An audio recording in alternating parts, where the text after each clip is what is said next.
जानता रह, बीमारी देख के ना आवे कि पॉकेट में पैसा बाकी ना।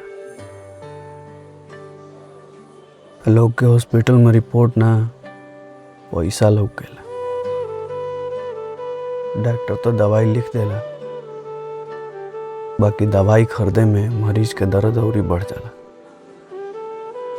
का कहल जाओ,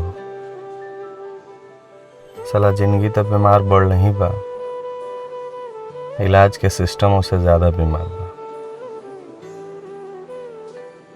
आम आदमी के इलाज ना होला, खाली मरे के डेट आगे बढ़ जा।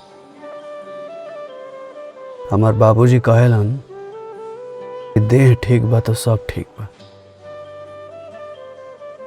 अब तो बीमारी से डर ना लगेला, डर हॉस्पिटल से लगेला।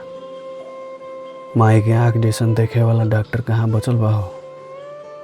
एजा दवा ना, डर ज्यादा बेचाला।